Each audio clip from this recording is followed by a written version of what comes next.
अस्सलामुअलैकुम, good morning Lahore. जागो लाहौर में आप सबको खुश आमदीद कहते हैं जनाब। मैं हूँ आपकी होस्ट मुनीबा आसिफ। मैं बिल्कुल ठीक ठाक हूँ। उम्मीद है और दुआ भी है कि आप लोग जहाँ कहीं भी होंगे इस वक्त खैरियत से होंगे और ठीक ठाक भी होंगे और एक भरपूर वीकेंड मनाने की आप लोगों ने तैयारी भी कर ली होगी। और जिंदगी अल्लाह का बहुत ही हसीन तोहफा है हमारे पास और इसका एक लम्हा हमें ना भरपूर तरीके से जीना चाहिए। हम दौलत और पैसे की तलाश में अपना सारा वक्त अफरा तफरी में ही गुजार देते हैं और ये ऐसी चीज है कि हमें जितनी भी मिल जाए ना हमें कम ही लगती है और जिसकी वजह से हम जिंदगी जीते कम है और गुजारते ज्यादा हैं और हम शुक्र की आदत नहीं अपनाते हैं और हमेशा उसकी तलाश में लगे रहते हैं जो हमारे पास नहीं होता है। लेकिन जनाब उस चीज को नहीं देखते हैं जो हमारे पास इस वक्त मौजूद होती है। तो हमें कोशिश करनी चाहिए, या फिर हम आसपास देखते हैं ना कि जिसके पास बाइक होती है उसकी ज़्यादा ख्वाहिश होती है कि जनाब गाड़ी ले ली जाए और उसके पास अच्छी खासी गाड़ी होती है तो वो फिर चाहता है कि मैं आसमान की बुलंदियों तक छूँ और प्राइवेट जेट ले लूँ। और यहाँ वो लोग भी होते हैं मौजूद के जिनके पाँव ही नहीं होते, जो चल ही नहीं सकते हैं, तो वो इस चीज़ को तरसते हैं कि जनाब काश हमारे पाँव होते और वो पैदल ही चल लेते। तो इसलिए हम सबकी कोशिश होनी चाहिए यही कि जो चीज़ हमें मैसर है उस पर हम शुक्र करें और एक लम्हे के लिए सोचें जनाब कि कोरोना वबा की इस दौरान, इस पेंडेमिक के दौरान भी हम जिंदा हैं तो हम वाकई बहुत ज़्यादा लकी हैं। इसलिए ज़िंदगी में जो हासिल हो चुका है उस पर शुक्र अदा करें, जो ला हासिल है उस पर सब्र करें और ज़िंदगी में आगे बढ़ें। हम भी अपने प्रोग्राम में आगे बढ़ लेते हैं और बात कर लेते हैं सर्दी के हवाले से। तो मौसम सरमा जनाब अपने इख्तिताम की जानिब बढ़ रहा है और इसलिए कोशिश करनी चाहिए कि मौसम सरमा के जो कुछ दिन रह गए हैं उनसे खूब लुत्फ अंदोज हुआ जाए। और मौसम सरमा जब आता है तो अपने साथ बहुत सारी सौगातें लेकर आता है और उनमें सरे फहरिस्त जो सौगात है वो है मछली और दीगर सी फूड कहलाता है, क्योंकि सर्दियां आए और सी फूड ना खाया जाए तो ये नामुमकिन सी बात हो जाती है, मज़ा ही नहीं आता फिर सर्दियों का। और सर्दियों में समंदरी ग़िज़ाएं खाना भी बहुत फ़ायदेमंद होता है और यही वजह है कि तिब्बी माहिरीन मौसम सरमा में उसके भरपूर इस्तेमाल का मशवरा भी देते हैं।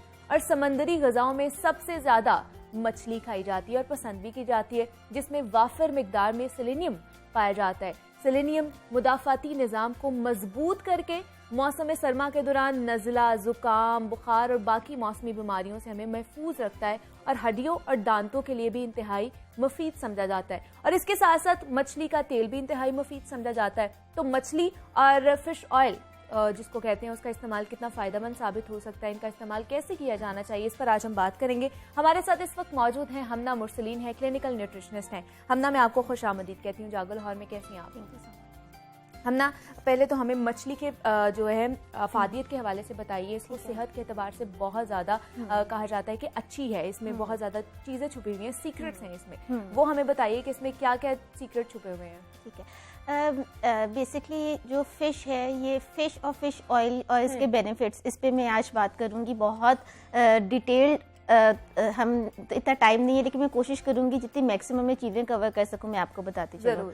इसका जो मीट है ये बेसिकली हम इसको लीन सोर्स ऑफ प्रोटीन कहते हैं। जो फिश, जो मछली से जो हमें मिलता है वो मतलब एक हम लोग अगर प्रोटीन की क्लासिफिकेशन करते हैं तो उसमें हमें प्रोटीन मिलता है चिकन के गोश्त से, मटन से, बीफ से और मछली से। ठीक है। अब जो मछली है और जो चिकन है इसको हम कहते हैं ये लीन सोर्सेज ऑफ प्रोटीन है।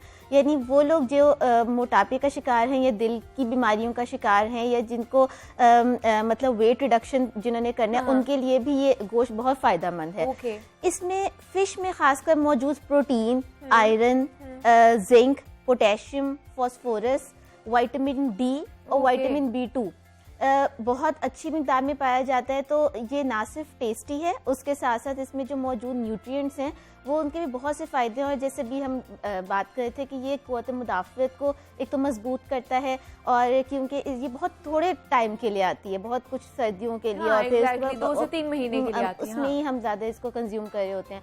तो इसमें ज़रूर खानी चाहिए। और जो हमारी अमेरिकन हार्ट एसोसिएशन है, ठीक है, वो तो रिकमेंड करती है कि आपको मछली हफ्ते में 2 मरतबा लेनी चाहिए। अच्छा। 2 से 3 मरतबा, अगर आप हेल्दी नॉर्मल इंडिविजुअल हैं तो 2 से 3 मरतबा की रिकमेंडेशन है। और एक टाइम पे आप तकरीबन 3 आउंसेस कुक्ड मछली खा सकते हैं। ठीक है। और अगर डेली खाना चाहें, डेली भी इसकी कंजम्पशन की जा सकती है, मसला कोई नहीं है। यानी अगर आप प्रेग्नेंट कोई खातून नहीं है, या अगर बच्चों का चाइल्ड एज ग्रुप नहीं है, और अगर आप यंग है, हेल्दी हैं, आप रोज़ाना खाना चाहें, रोज़ाना भी खा सकते हैं, उसका कोई मसला नहीं है। लेकिन अमेरिकन हार्ट एसोसिएशन के अकॉर्डिंग हफ्ते में अगर 2 से 3 मरतबा खा ली जाए तो ये दिल के लिए और बाकी दीगर जो हमारे मतलब हमारे ऑर्गन्स और हमारी बॉडी फंक्शनिंग है उसके लिए बहुत अच्छी साबित होती है।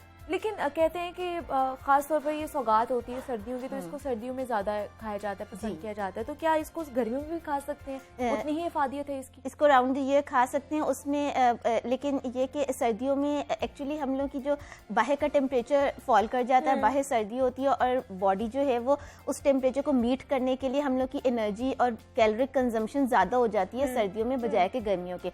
इसलिए आपने देखा होगा जैसे तिल होते हैं, अब तिल गर्म तासीर होती है, इस तरह से जो ऑयल्स होते हैं दीगर और नट्स होते हैं, इनकी भी तासीर गर्म होती है। तो हम सर्दियों में ज़्यादा कैलोरीज खाते हैं, हम ज़्यादा खाना खाते हैं ताकि हम अपनी बॉडी को गर्म रख सकें और बाहर की जो एक्सटर्नल कोल्ड है उसके साथ हमारा टेम्परेचर मैच कर सके। तो इसलिए अल्लाह ताला ने हर जो फूड बनाया है वो बहुत सोच समझ के उसके सीजन के अकॉर्डिंगली वो फूड्स होते हैं। जैसे समर के फूड्स में वाटर कंटेंट, पानी की मिकदार ज़्यादा होती है ताकि उस गर्मी को मीट कर सके। इस तरीके से सर्दियों के फूड्स भी उसके मुताबिक ही आते हैं। बिल्कुल ऐसे। लेकिन हम देखते हैं कि ज़्यादातर फ्राई मछली खाई जाती है, तली हुई मसाले वाली मछली खाई जाती है। हमें बताइए किस फॉर्म में खानी चाहिए? बारबेक्यू करके खाएं, उसको स्टीम करके खाएं, जो हमारी सेहत के लिए ज़्यादा अच्छा। ये भी एक बहुत जनरल मिसकॉन्सेप्शन है कि जो मछली होती है वो ब्लड प्रेशर को बढ़ाती है। नहीं, मछली ब्लड प्रेशर नहीं बढ़ाती। इसको जो बनाने का तरीका होता है अगर वो गलत हो तो फिर हम उसका हाई ब्लड प्रेशर का शिकार हो सकते हैं। क्योंकि जो ऑयल इस्तेमाल होता है, आप जो अगर कुकिंग कर रहे हैं तो आप घरों में जैतून का तेल अच्छा है, किनोले ऑयल अच्छा है, किनोला अच्छा है, देसी घी अच्छा है, आप जो घर में इस्तेमाल कर रहे हैं वो ख़ास साफ़ सुथरा वो ऑयल। अगर आप बाज़ारी मतलब फ़िश का इस्तेमाल कर रहे हैं तो वो आपने देखा होगा कि वो एक ही तेल को कई मरतबा इस्तेमाल करते हैं और आप उसका कलर भी देखें तो वो ब्राउनिश सा, रेडिश सा हुआ होता है बार बार इस्तेमाल करने से, तो वो उतना फ़ायदेमंद नहीं होता। फिर जो मसाले इस्तेमाल होते हैं इसकी मैरिनेशन में, जो रेड स्पाइसेस इस्तेमाल हो रही होती हैं, जो नमक इस्तेमाल होता है, एक्चुअली वो आपका ब्लड प्रेशर बढ़ा रहा होता है। मछली तो एक्चुअली ब्लड प्रेशर को कंट्रोल करती है और मछली तो आपकी दिल की बीमारियों और दिल के सेहत के लिए बहुत अच्छी दिल की बीमारी को कम करती है, दिल की सेहत। इवन कि जो हमारे बॉडी में 2 तरह का कोलेस्ट्रॉल होता है, एक LDL होता है, लो डेंसिटी लाइपोप्रोटीन, एक हाई डेंसिटी लाइपोप्रोटीन होता है। तो ये बेसिकली हाई डेंसिटी लाइपोप्रोटीन को ज्यादा करके हमें मायोकार्डियल इन्फाक्शन, एथेरोस्क्लेरोटिक लीजन्स यानी हमारे जो दिल की सेहत होती है उसको ये इन शॉर्ट अच्छा कर रही होती है। तो हमने जब भी मछली खानी है तो कोशिश करनी है उसको स्टीम कर लो, ग्रिल कर लो, बेक कर लो। लेकिन इवन मछली का सूप बहुत अच्छा है। अगर आप इस सीज़न में, विंटर सीजन में, अगर आप डेली नहीं तो हर 2 दिन के बाद अगर मछली का सूप पी लेते हैं, ठीक है, और उसको मैरिनेट अच्छे से करके और वो फिर बाद में आप उसकी जो तकरीबन 2 से 3 आउंस की बोटी वो लेकर और उसका सूप बनाकर प्याले पी लेते हैं तो आप देखेगा कि आपके जो पट्टे हैं उनकी दर्दें और जो है जोड़ों की दर्दें वो कितनी अच्छी होती हैं। क्योंकि जैसे जैसे हम एजड होते जाते हैं हमारे जो जॉइंट्स में मौजूद मतलब जो लुब्रिकेशन होती है वो रिड्यूस होती जाती है। तो जो फिश ऑयल है या फिश जो है वो उसको लुब्रिकेट करने में और हमारे जोड़ों, हमारे पट्टों को मजबूत करने में, हमारे पोस्चर को अच्छा करने में इसका बहुत इंपॉर्टेंट रोल मतलब बेहतर है कि एक तो आप घर पे बना के खाएं, घर पे बना के खाएं, बेक, बारबेक्यू या फिर स्टीम करके खाएं, जो कि आपकी सेहत के लिए ज्यादा अच्छी है, ना कि जो हम बेसन वाली खाते हैं या मसाले वाली बाहर से खा रहे मसाले या रेड स्पाइसेस वो हमारी बीमारियों को भी बढ़ाएंगे ज्यादा। उसके बाद जैसे हम बात कर रहे थे फिश ऑयल्स की, और लेकिन बहुत से लोग हैं जो फिश ऑयल्स खाते भी हैं और बहुत से एक्सपर्ट हैं वो उसकी मनफी भी उसको करार देते हैं कि नहीं ये खाने चाहिए। तो हमें बताइए कि क्या करना चाहिए। अच्छा, अब ऐसा है कि जो ऑर्गेनिक सोर्स है ना, यानी कि जो अल्लाह ताला ने हमें वैसी नेचुरल सोर्स दे दी है, जैसे आप ना खाएं, सप्लीमेंट ना खाएं, आप खुराक के जरिए से अपनी न्यूट्रिएंट की रिकमेंडेशंस जो हैं उनको पूरा करें। अगर आप अफोर्ड नहीं कर सकते या आपको हजम होने में मसला है या आपको टेस्ट वाइज अच्छा नहीं लगता वो खाना, फिर आप सप्लीमेंट्स की तरफ जाएं। तो हर हाल में पहले तो उस फूड को खाएं। और अगर फूड आप नहीं खा रहे हैं तो फिर आप फूड का सप्लीमेंट खाएं। तो फिश ऑयल के सप्लीमेंट्स भी मौजूद है मार्केट में और उनके भी बहुत से फ़ायदे हैं। और ये है कि 1000 से 1200 मिलीग्राम्स जो है इसका रेफरेंस डेली इनटेक जो है ये इसकी सजेशन है कि आप इसको ये पर डे कंज्यूम करें। और उसके लिए उसके भी फिर आगे बेशुमार इसके भी फ़ायदे आ जाते हैं इसको खाने के। और एक बात ये कि आपने फ़िश की ओवर कंजम्पशन नहीं करनी है, यानी कि आपने बहुत ज़्यादा, वरना मर्करी ओवरलोड या विटामिन ए ओवरलोड होने का ख़तरा हो सकता है। तो जैसे मैंने आपको पहले बताया कि हफ्ते में 2 से 4 या 2 से 3 मरतबा फिश खानी है आपको। ठीक है। और फिर अगर समर्स में रिक्वायरमेंट ज़्यादा बढ़ जाती है इसकी फ़िश ऑयल की, क्योंकि आजकल तो हम फिर ये वाले फूड्स मतलब खा रहे होते हम हैं। जो लोग फिश नहीं खा रहे, खासतौर पर बच्चे, वो नहीं पसंद करते और उनसे नहीं खाई जाती है, जी। तो वो अल्टरनेट है कि फिश कैप्सूल्स या हाँ जी, वो अगर ओमेगा 3 फैट्स के लिए अगर वो फिश नहीं खा रहे तो फिर वो नट्स खा लें। और अगर वो बिल्कुल अगर वो फिश नहीं खा रहे तो वो फिश ऑयल के कैप्सूल्स के थ्रू वो उस चीज़ को अपनी रिक्वायरमेंट को पूरा कर सकते हैं। तो हम फिश ऑयल कैप्सूल्स जो हैं वो बच्चों को भी खिला सकते हैं, और उनकी फिर कितनी उन्हें क्वांटिटी देनी चाहिए? उनकी बच्चों के लिए तो फिर मेरी सजेशन फिर भी यही है कि वो नेचुरल सोर्स, ऑर्गेनिक सोर्स से खाएं। तो मैं एडल्ट्स के लिए बात कर रही हूँ। बच्चे हर हाल में चाहे आप उसकी फॉर्म बदल दें, बच्चे अगर नखरा करते हैं खाने पे तो आप उसको किसी और फॉर्म में दे दें। इवन कि अगर आप फिश का सालन भी बना देते हैं तो वो भी इक्वली गुड है। अच्छा। और अगर आप उसको सैंडविच की फॉर्म में दे देते हैं, बर्गर की फॉर्म में देते हैं बच्चों को, तो वो भी इक्वली गुड है, उसमें कोई नुकसान नहीं है। आप फिश कैप्सूल्स भी खा सकते हैं, वो भी हमारे लिए बेहतर है, लेकिन ज्यादा अच्छी ये चीज है कि आप फिश पे ही इन्हिसार करें, फिश ज्यादा से ज्यादा खाएं। लेकिन पोर्शन वाइज आप लोगों ने खास तौर पर ख्याल रखना है। अब ये जो फिश होती है, ये फिश ऑयल की अगर मैं पर्टिकुलरली बात करती हूँ तो ये एक तो मैंने बताया कि ये आपका मसल्स को स्ट्रेंथन करते हैं, आपका जो पोस्चर होता है उसको अच्छा करने में। इवन आपने अक्सर देखा होगा जैसे जैसे हम एजिड होते जाते हैं तो हमारे लिए, जैसे हम एकदम सो के उठते हैं तो वो हम कई दफ़ा बुजुर्गों का गिरने का भी डर होता है, चांस होता है कि चोट ना लग जाए एकदम से, क्योंकि आपको 5 मिनट चाहिए होते हैं अपनी स्टेबिलिटी के लिए। और हर बंदे को ये प्रैक्टिस करनी चाहिए कि एटलीस्ट 2 मिनट 4 मिनट उठ के अपना पहले कॉन्शियसनेस में आए और फिर उसके बाद वो अपने दीगर काम दिन के शुरू करे। तो वो उस चीज़ को हाई अलर्ट करने में, हमारे मूड को अच्छा करने में, हमारे जो है डोपामिन और सेरोटोनिन जो हमारे हैप्पी हार्मोन्स होते हैं, तो उनके लेवल्स को रेस करने में फ़िश ऑयल्स का बहुत रोल है।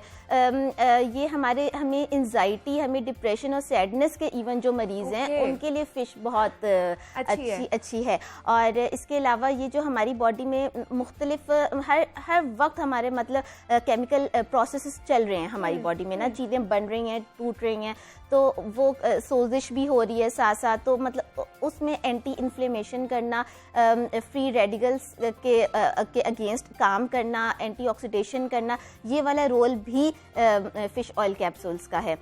इसके अलावा मैंने आपको बता दी कि दिल की सेहत के लिए तो बहुत अच्छा है। एग्जैक्टली, हमारी स्किन के लिए बहुत अच्छा, हमारे बालों के लिए बहुत अच्छे। और जो खवातीन मतलब स्किन के लिए वरिड रहती हैं कि उसको फ्रेशनेस उसकी मेंटेन रखी जाए, या एंटी एजिंग इसमें केमिकल्स होते हैं जो मतलब जो स्किन की रेडिशनेस हो जाती है, या जो स्किन बर्न्स या फिर रिंकल्स प्रोटेक्शन देना, उसमें भी इसका रोल है कि ये आपकी स्किन को फ्रेश रखने में और एंटी एजिंग में इसका है, बहुत मदद देती है। और दूसरा कि हमारे बालों के लिए भी बहुत अच्छा है। तो आज जनाब हम लोगों ने फिश के हवाले से बात की है, फिश कैप्सूल्स के हवाले से बात की है कि हमारी सेहत के लिए कितने अच्छे हैं, दूसरा हमारी दिल की सेहत के लिए बहुत अच्छे हैं। और हमना मुरसलीन न्यूट्रिशनिस्ट हमारे साथ मौजूद थी। हमना बहुत शुक्रिया आपके वक्त का, आपने डिटेल में हमारे साथ गुफ्तगू की है इसकी कि हम लोगों ने अपना लाइफस्टाइल जो है उसको चेंज करना है, अच्छी चीज़ें हम लोगों ने खानी है, और ख़ास तौर पर घर पर जो चीज़ें बन सकती हैं, बाहर से इज्तनाब भी करें कि बाहर से ये चीज़ें खा रहे हैं। और कुछ दिन ही रह गए जैसे मैं आपको बता रही थी सर्दियों के,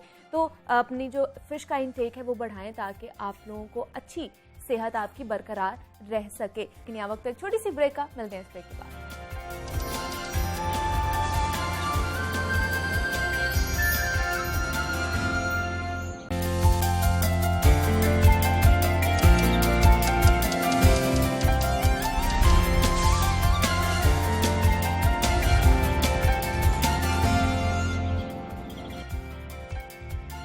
वेलकम बैक टू जागो लाहौर। जनाब, अब कुछ बात हो जाए खेल और खिलाड़ी की, तो पाकिस्तानी सरजमीन टैलेंट से मालामाल है। दुनिया का कोई भी खेल हो, कोई भी मुल्क हो, कोई भी मैदान हो, पाकिस्तानी प्लेयर्स मुल्क को कौम का सर फख्र से बुलंद करते हैं। नौजवान खिलाड़ी तो अपनी जगह हैं, लेकिन हमारे नन्हे मुन्ने खिलाड़ी भी जीत के बाद ऐसे कौमी परचम फखर से लहराते हैं कि जनाब पाकिस्तानी होने पर ना नाज होने लग जाता है। और आज का खेल है टेनिस, और आपकी मुलाकात एक ऐसे बासलाहियत नन्हे मुन्ने खिलाड़ी से करवाने जा रहे हैं जिन्होंने हाल ही में एशियन अंडर 12 नूर सुल्तान कजाकिस्तान टेनिस चैंपियनशिप अपने नाम की है। और मैं आपको ये भी बताती चलूं कि पाकिस्तान ने पहली मर्तबा ITF एशियन अंडर 12 नूर सुल्तान कजाकिस्तान नेशनल टेनिस चैंपियनशिप जीती है, और पाकिस्तान को ये टाइटल दिलवाने वाले हीरो का नाम है अबू बकर तलहा। और ये चैंपियनशिप कैसी रही है, आगे के उनके क्या प्लान्स हैं, ये कहानी उन्हीं की ज़बानी जानते हैं। हमारे साथ इस वक्त मौजूद है अबू बकर तलहा है टेनिस चैंपियन है। अबू बकर, मैं आपको खुश आमदीद कहती हूँ जागो लाहौर में। कैसे हैं आप? ठीक है। अबू बकर, सबसे पहले तो आपको बहुत बहुत मुबारक हो कि आपने ये जो चैंपियनशिप अपने नाम की है और मुल्क का नाम आपने रोशन किया है। तो मुझे बताइए कैसी फीलिंग्स थी जब आपने ये टाइटल अपने नाम किया? बिस्मिल्लाहिर्रहमानिर्रहीम, अल्लाह ताला के फजल व करम से जो जीत हमें मिली है, ये टीम इवेंट था एक, और इसका क्रेडिट मैं अपनी पाकिस्तान टीम को भी देना चाहता हूँ, जिसके अंदर हमजा रमान, मकाइल और हमारे को नुमान साहब हैं, क्योंकि पहली दफ़ा 74 साल में हिस्ट्री बनी पाकिस्तान ये टूर्नामेंट जीते। हाँ, तो कैसी फीलिंग थी और कितना टफ था इस चैंपियनशिप को जीतना आपके लिए? काफ़ी टफ था, बहुत अच्छी फीलिंग्स है। अच्छा, तो कौन सा ऐसा एक मोमेंट आता है ना जिसमें आपको चीज़ें टफ लग रही होती हैं, आप कहते हो कि पता नहीं मैं जीत पाऊंगा कि नहीं जीत पाऊंगा, एक फीलिंग नर्वसनेस होती है? इतना नहीं था, लेकिन हम फाइनल में ना 10 पॉइंट्स लेने होते हैं सुपर टाई ब्रेक में, उसके अंदर हम 9-5 राउंड थे, अल्लाह ताला का शुक्र है हम वहाँ से 12-10 जीते। तो फाइनल में आपका ओपोनेंट कौन था? काजाकिस्तान ही था। तो कैसे, मतलब यकीन था आपको कि आपने इसको शिकस्त देनी है, इसको हरा के तो टाइटल अपने नाम करना? कॉन्फिडेंस था, क्योंकि पूल मैच में उन्होंने हमें हरा दिया था, लेकिन कॉन्फिडेंस था कि हम इनको कम बैक करेंगे और इनको हराएंगे। कम बैक करेंगे और इनको हराएंगे, ये इतना कॉन्फिडेंस लेकर आप गए हुए थे। तो कब से, मुझे बताइए अबू बकर, कब से आपको शौक था कि मैंने टेनिस खेल ली है और प्लेयर बनना है? जी, मैं अपने पापा को देख के शौक पड़ा टेनिस खेलने का। तो बाबा भी खेलते थे पहले? जी। उन्हीं को देख देख के आप बड़े हुए हो। तो कब से प्रोफेशनली, फिर कब से आपने स्टार्ट की? 4-5 साल की उम्र से मैंने टेनिस खेलना शुरू कर दी थी। अच्छा, और तब से शौक। तो बाबा से ही सीख लिया आपने?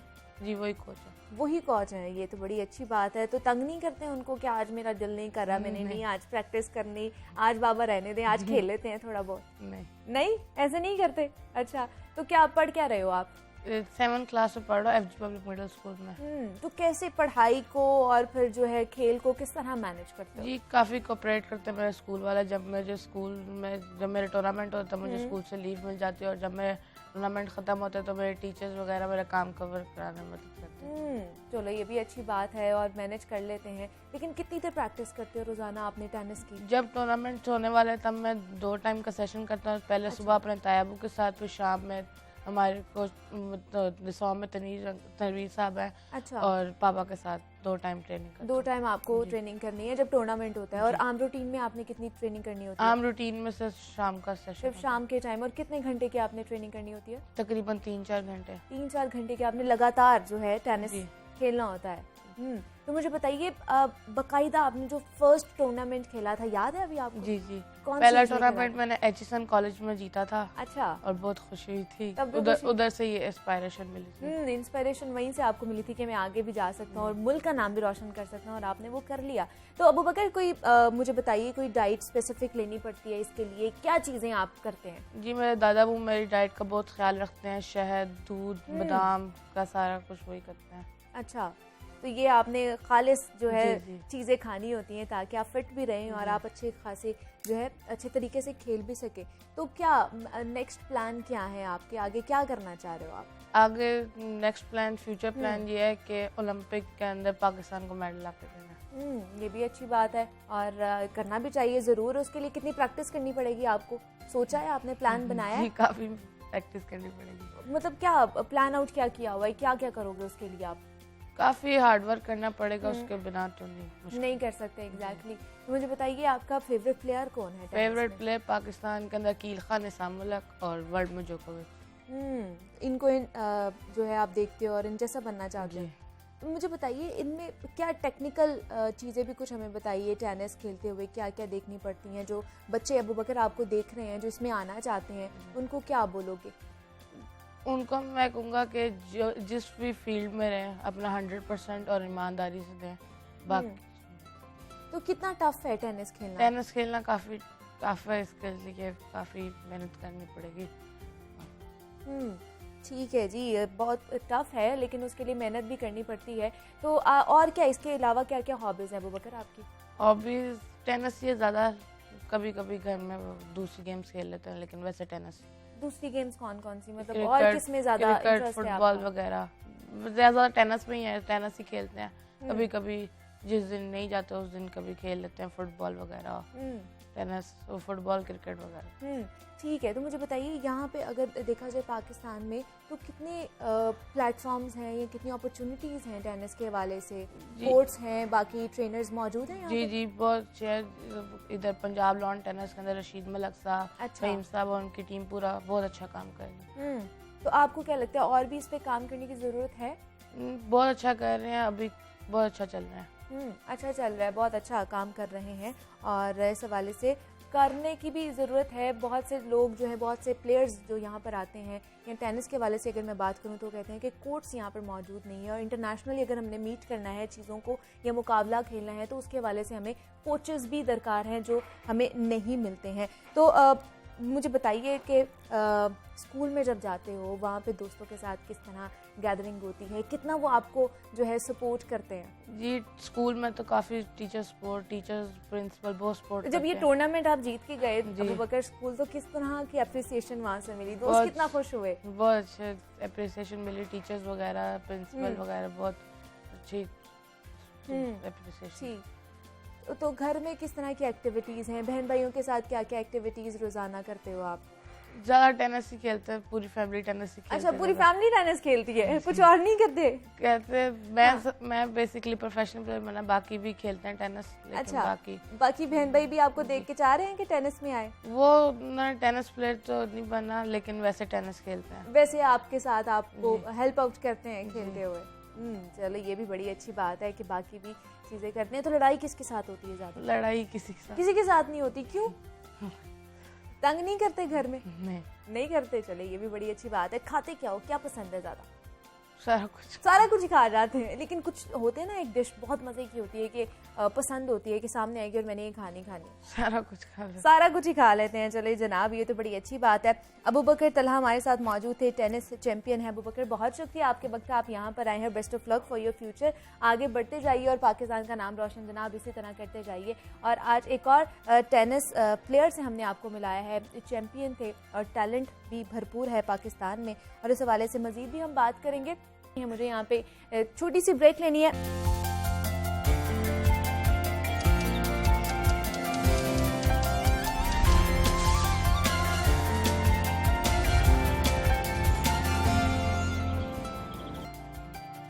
वेलकम बैक टू जागो लाहौर। जनाब, अब कुछ बात हो जाए मोहलिक कोरोना वायरस के हवाले से, तो जिसने एक मर्तबा फिर से पंजे गाड़ना शुरू कर दिए और इसका सबसे ज्यादा निशाना बन रहे हैं शहरी लाहौर के, जहां कोरोना वायरस की 5वीं लहर का फैलाव शिद्दत इख्तियार करता जा रहा है।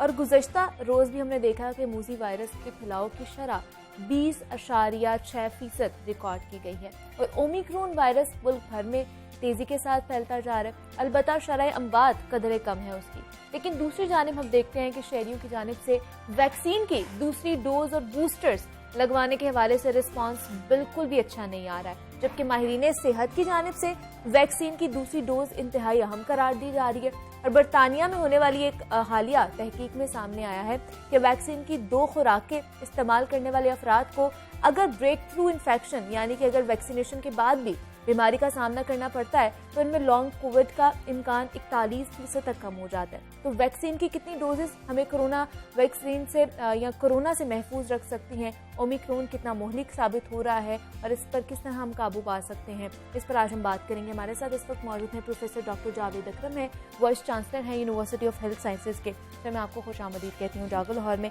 ठीक है आप सर? सर, कोरोना की 5वीं लहर तबाही मचा रही है और इस वक्त बढ़ती जा रही है और आपको पता है शरह अमवात भी कम है, डेथ रेशो कम है, लेकिन हमें बताइए कि जिस तेज़ी के साथ ये फैल रही है, ये जो सामने आ रही हैं हलाकतें, ये वायरस की ओमिक्रॉन की ज़्यादा या डेल्टा की आ रही हैं ज़्यादा? देखें, अभी कल के दिन में मैं 7 डेथ्स हुई थी, जो कि मेरा ख्याल है फिर भी बहुत है। एक जान का भी चले जाना ऐसे ही है जैसे पूरी इंसानियत का चले जाना। और मेरा ख्याल है कि ये बहुत अच्छी चीज़ है कि जो ओमिक्रॉन की वेरिएशंस आई हैं 50 के करीब, उससे इसकी विरुलेंस यानी कि इसकी शरह अमवात नहीं बढ़ेंगी, इसकी हॉस्पिटलाइजेशन नहीं बढ़ेंगी, अच्छा, इसकी लेकिन नंबर्स बढ़ेंगे, क्योंकि उसका जो लगाव डेल्टा के बाद जो लगाव है उसके कंपैरिजन में वो 12 से 14 गुना ज़्यादा है लगने का चांस। ठीक है, तो इसलिए जाहिर है जब एब्सोल्यूट नंबर बढ़ेंगे तो डेथ्स भी बढ़ेंगी और फिर बहुत सारे लोग बहुत ज़्यादा बीमार भी हो सकते हैं। तो ख़ासकर वो लोग जो वैक्सीनेटेड फुली नहीं हैं, जैसे आपने कहा। और मैं समझ रहा हूँ कि अभी हर आने वाला दिन पहले से बुरा होता है, ख़ासकर लाहौर में।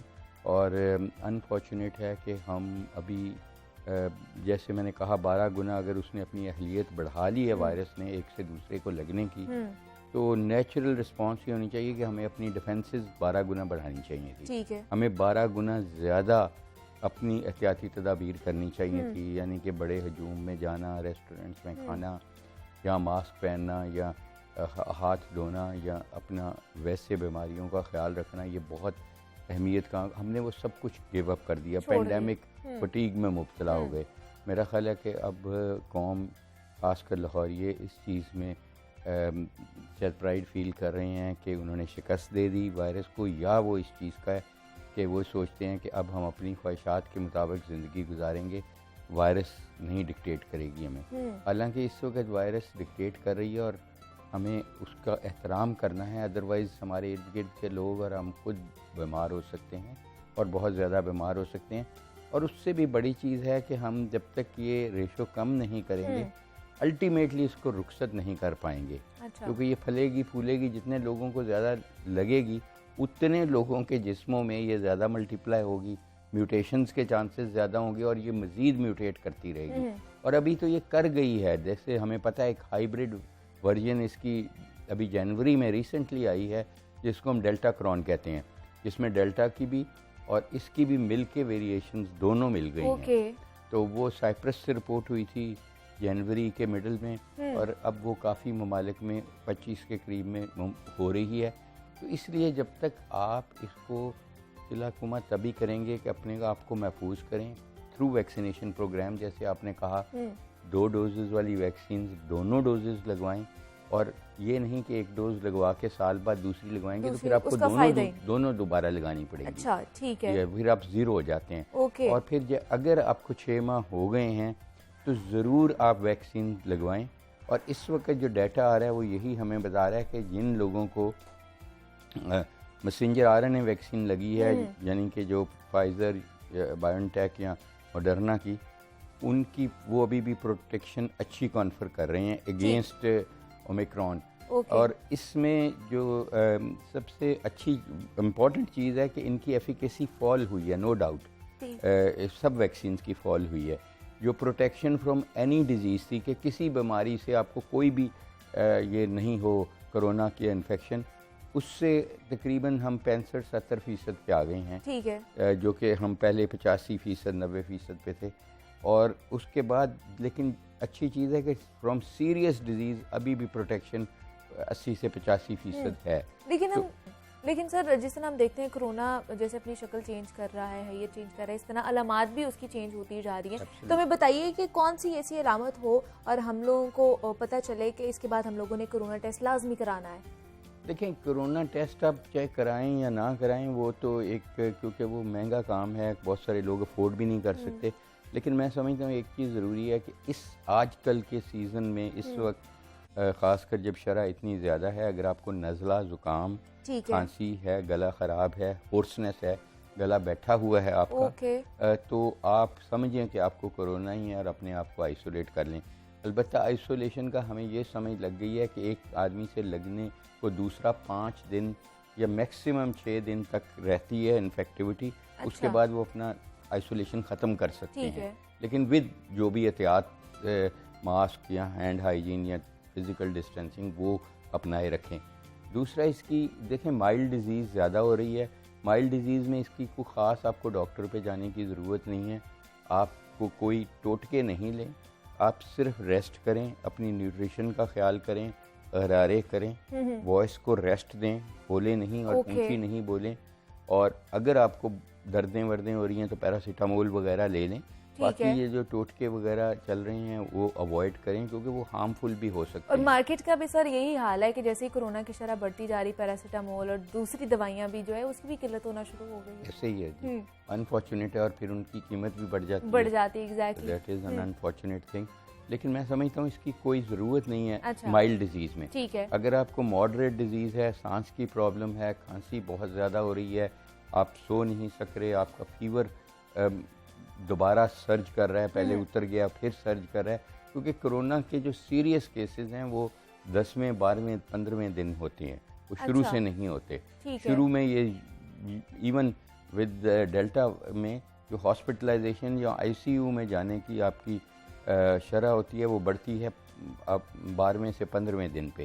ठीक। उस वक्त अगर आपको प्रॉब्लम है तो ज़रूर आप करीबी हॉस्पिटल में जाएं। उस वक्त अब लोगों को ये मिसपरसेप्शन होता है कि वो कराते हैं कोरोना टेस्ट, वो कहते हैं मेरा तो नेगेटिव है।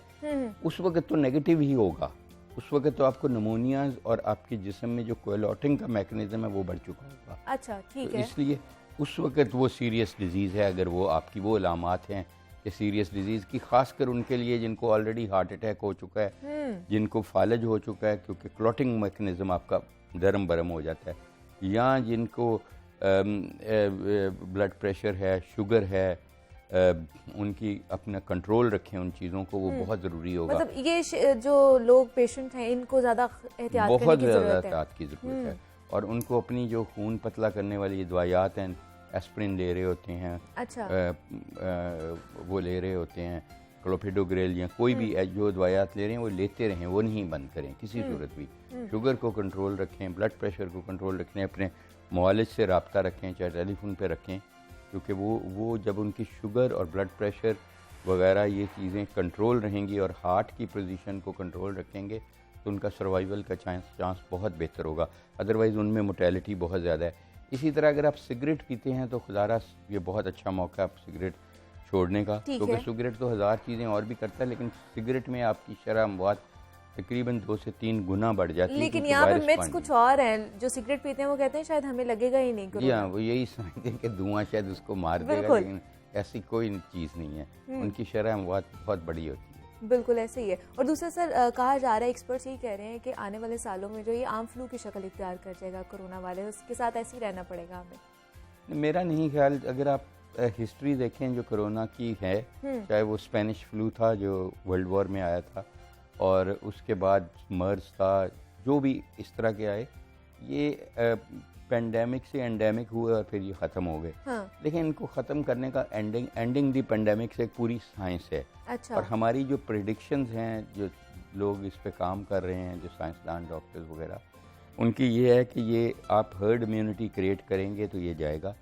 और हर्ड इम्यूनिटी आपने सिर्फ लाहौर में नहीं क्रिएट करनी, पाकिस्तान में नहीं क्रिएट करनी, एशिया में नहीं करनी, अपने पूरी दुनिया में क्रिएट करनी। और आप देखें कि जितनी भी म्यूटेशंस प्रेडिक्टेड हैं ये आएंगी भी उन्हीं इलाकों से जहाँ पे अभी वैक्सीनेशन रेट बहुत लो है। जैसे हमें पता है ओमिक्रॉन रिपोर्ट हुआ अफ्रीका से और अफ्रीका में मजमूई तौर पे 6 से 7% आबादी सिर्फ वैक्सीनेटेड है। इसी तरह जो साइप्रस से मैं कह रहा हूँ डेल्टा क्रॉन जो दूसरी, वहाँ भी अभी बहुत कम है वैक्सीन।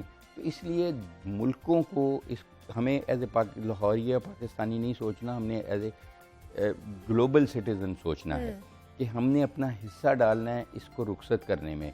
और 80% लोग जब लाहौर के पाकिस्तान के इफ़ेक्टिवली वैक्सीन लगा चुकेंगे, दैट उसमें वायरस बहुत कमज़ोर हो जाएगी और ये जंग हम जीत जाएंगे और इसको रुखसत कर सकेंगे।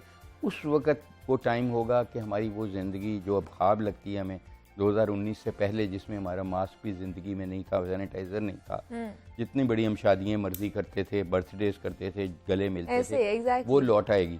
तो इसके लिए हमें अभी कुर्बानी देनी पड़ेगी, वरना हमें अगर ये कुर्बानी नहीं देंगे तो हमें जानों की कुर्बानी देनी पड़ेगी। और अगली म्यूटेशन खुदा न खास्ता जो प्रेडिक्टेड है उसमें हम ये नहीं कहेंगे कि जी ये कमज़ोर हो गई है वायरस। जैसे हम कह रहे हैं कि वेरिलेंस ओमिक्रॉन में कमज़ोर हुई है वो बढ़ सकती है। अच्छा। लेकिन वो बढ़ गई खुदा ना खास्ता तो फिर शरह अमवात भी बढ़ने का ख़तरा होगा। इसलिए इसको रुखसत करने की तरफ जाना है तो मुल्कों को बैठना पड़ेगा, UN को रोल प्ले करना पड़ेगा, WHO को, कि वो वैक्सीन की जो प्रोविजन है और वैक्सीन की एक्यूटी है वो बराबर करे हर जगह पे। वरना तो जो मुल्कों ने अचीव कर भी ली जैसे इजराइल या UK वो भी स्ट्रगल कर रही हैं अब। तो इसलिए मैं समझता हूँ कि अभी इट इज़ टू अर्ली। चाहे UK ने कर भी दिया है, उसने बहुत ड्रास्टिक स्टेप्स लिए हैं, बट मोस्ट ऑफ दी वो पॉलिटिशियंस ने लिए हैं, वो एक उनका अपना पॉलिटिक्स का होगा। लेकिन जो साइंटिस्ट हैं इवन इन UK के साइंटिस्ट वो भी उसको सपोर्ट नहीं कर रहे। अच्छा। बाकी हम लोग तो बिल्कुल ही नहीं कर रहे उस चीज़ को ठीक सपोर्ट है। जो बोरिस जॉनसन ने किया है। मेरा ख्याल है कि उसने गलत किया है और चांस है कि उसको ये स्टेप्स को रिवर्ट करना पड़ेगा। गिव अप कर रहा है वो हर पाबंदी पे। ठीक है, लेकिन सर यहाँ पर भी तो देखा जाए अगर हमने इसे मुकाबला करना है तो वैक्सीन डोजेज हमने अपनी करवानी है, लेकिन जिस तरह केसेस बढ़ रहे हैं और वैक्सीनेशन सेंटर्स पर हमें रश नजर नहीं आ रहा, तो आपको क्या लगता है अब जगह जगह वैक्सीनेशन सेंटर्स खोल देने चाहिए, क्योंकि इसका और कोई हल नजर नहीं आ रहा हमें? देखें असल चीज़ तो ये है कि देखें बतौर डॉक्टर, क्योंकि मुझे इन चीज़ की थोड़ी सी समझ है, तो जाहिर है मुझे खुद फिक्र होनी चाहिए। सबसे बड़ी ओनरशिप मेरे पास होनी चाहिए। मुझे फिक्र होनी चाहिए अपनी नहीं, अपने बच्चों की भी फिक्र होनी चाहिए कि मैं उनको भी लगवाऊं। हाँ जी। तो लाहौर में पढ़े लिखे लोगों को चाहिए कि वो अपने नौकरों को भी लगवाएं, अपने ड्राइवर को भी लगवाएं अगर आपके पास है।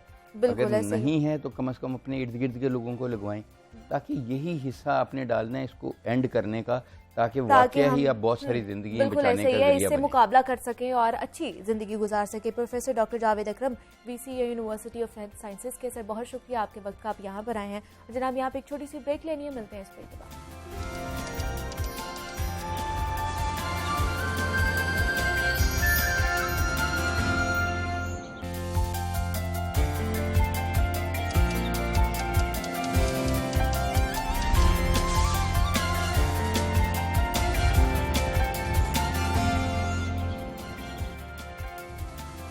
वेलकम बैक टू जागो लाहौर। जनाब बहुत मसले मसाइल की हमने बात कर ली है, वीकेंड है, कुछ लाइटर नोट पे भी बात होनी चाहिए और म्यूजिक का तड़का लगाते हैं। और आपसे आज हमने मुलाकात करवानी है बाकमाल और बासलाहियत कह लें कि सिंगर हैं, आज हमारे साथ मौजूद हैं ईमान फातिमा सिंगर मौजूद हैं हमारे साथ। उनसे कुछ चिट चैट भी करेंगे और उनसे मौसीकी का तड़का भी लगवाएंगे और अपना वीकेंड जो है उसको अच्छे तरीके से भरपूर अंदाज में गुजारेंगे। ईमान, मैं आपको वेलकम कहती हूँ जागो लाहौर में, कैसी हैं आप?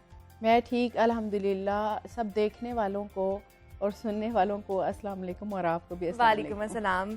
मुझे बताइए, आजकल कॉन्सर्ट्स भी हो रहे हैं और कैसा लगता है इतने ज़्यादा क्राउड को इकट्ठा करना और उनके सामने गाना? जितना क्राउड ज़्यादा होगा मेरे में एनर्जी उतनी ही ज़्यादा होगी। अच्छा। जितने ज़्यादा लोग हैं उतनी मेरे में एनर्जी है, जितने कम लोग होंगे उतनी एनर्जी कम होगी मेरे में। तो मैं बहुत इंजॉय करती भी हूँ और करवाती भी हूँ। उनको देख के मुझे ज्यादा मजा आता है। तो कोरोना की वजह से सब कुछ बंद हुआ था और अब दोबारा से बहाल होना हाँ बिल्कुल, हाँ हुआ है, लेकिन माशाल्लाह से डेली कभी इस्लामाबाद जा रहे हैं, अच्छा। कभी गुजरांवाला जा रहे हैं और एक दिन में 2 कॉन्सर्ट। ओके। सुबह शाम, सुबह लड़कियों का है, शाम में लड़कों का है। और डेली ट्रैवल कर रहे हैं, गाड़ी में सो रहे हैं, कभी कहीं चेंज कर रहे हैं रास्ते में, कभी मतलब टफ रूटीन हो गई हुई है, बहुत टफ। ठीक है कि नींद भी पूरी नहीं हो रही मेरी, अभी भी नींद नहीं पूरी, मैंने गाड़ी में थोड़ी सी नींद ली है। चले, बहुत शुक्रिया फिर भी आप यहाँ पर आई हैं और हमारा जो वीकेंड है उसको इतना अच्छा बना रही हैं। अगला कौन सा गाना आप सुनाने वाली हैं हमें? जो आप बोलेंगे सुना दूंगी। जो आपको पसंद है आप वो हमारी नजर करें। लाइव गाना आपने सुनाना है। ये मेरी फर्स्ट जो एल्बम आई थी उसी का सॉन्ग है, थोड़ा सैड सॉन्ग है। जरूर जरूर। हुण ते आ जा माया वे दुख मुकने दा ना नहीं लैंदे, हुण ते आ जा माया वे दुख मुकने दा ना नहीं लैंदे, अखियां विचों हंजू वगदे रुकने दा ना नहीं लैंदे, अखियां विचों हंजू वगदे रुकने दा ना नहीं लैंदे, रुकने दा ना नहीं लैंदे। ये जो परदेसी है ना उनके लिए। अच्छा। कानू टुर परदेस गयो तू अपना देश भुलाया, कानू टुर परदेस गयो तू अपना देश भुलाया, तेरे बाजों एक पल भी मैनू सुख दा सा नहीं आया, तेरे बाजों एक पल भी मैनू सुख दा सा नहीं आया, डिगिया वेख के लंघदे अपने चुकने दा नां नहीं लैंदे, डिगिया वेख के लंघदे अपने चुकने दा नां नहीं लैंदे, हुण ते आ जा माया वे दुख मुकने दा नां नहीं लैंदे, मुकने दा नां नहीं लैंदे। क्या बात है ईमान, क्या बात है, बहुत ही खूबसूरत आवाज़ है। ईमान रियाज भी करती होंगी रोजाना, कितना देर रियाज करना नहीं पड़ता अब तो नहीं करती। अच्छा। टाइम ही नहीं होता इतना, हाँ। क्योंकि वो भी डेली रूटीन में ही आ रही है ना चीजें, जो हम लोग आधा आधा घंटा या एक एक घंटा डेली के कॉन्सर्ट हाँ। कर रहे हैं, तो वो तो वो भी उसी में ही आ रहा है। फिर चलते फिरते गुनगुनाती हाँ रहती है। ऐसा ही होता है, गाड़ी में बैठे, घर में कहीं भी आ रहे हैं जा रहे हैं, तो गाड़ी में मैं सुनती भी हूँ। अच्छा, पाकिस्तानी सिंगर कौन सा ज्यादा पसंद है आपको? मुझे सारे बड़े अच्छे लगते हैं और सारे माशाल्लाह बहुत अच्छा गाते हैं और मैं उनकी सबकी बड़ी इज्जत करती हूँ। सबको सुनना चाहिए। अक्सर लोग कहते हैं कि नहीं ये मुझे अच्छा नहीं लगता, ये नहीं कहना चाहिए, सुनना चाहिए, हर एक को सुनो। अच्छा, आपको अच्छा लगता है नहीं लगता, ये आपके नॉलेज के लिए बहुत अच्छा है। आपको कुछ ना कुछ सीखने को लाजमी मिलेगा। अच्छा। सुनो, जितना भी सुना जाता है, आप सुनने से भी अगर आप गाते नहीं ना तो सुनने वाले आर्टिस्ट भी आप लोग ही हमें बनाते हो। बेशक। तो सुनना भी बड़ा जरूरी है कि इसने कहाँ से कैसे कौन सा सुर लगाया है, वो चीजें जो है वो आपके अंदर आती हैं। तो मैं हर एक को सुनती हूँ। अच्छा। और सारे मुझे बड़े अच्छे लगते हैं। ज्यादातर मैं नुसरत साहब को ज्यादा सुनती हूँ, मैडम को सुनती सबको, पसंद भी सारे ही हैं, लेकिन ज्यादा मुझे नुसरत साहब है। जैसे आजकल वो उनकी बड़ी माशाल्लाह हैं, तो उनकी सारी कवालियां बड़ी हिट, काली काली जुल्फों की आजकल बड़ा वो बहुत ज्यादा है। एग्जैक्टली। हाँ, ठीक है जनाब। ईमान फातिमा सिंगर हमारे साथ मौजूद थी। ईमान, बहुत शुक्रिया आपके वक्त का कि आप यहाँ पर आई हैं। अब उम्मीद करती हूँ कि आपका जो वीकेंड है वो भी अच्छा गुजरेगा और भरपूर गुजारिएगा, लेकिन SOPs का खास तौर पर ख्याल रखिएगा। मुझे इजाजत दीजिए।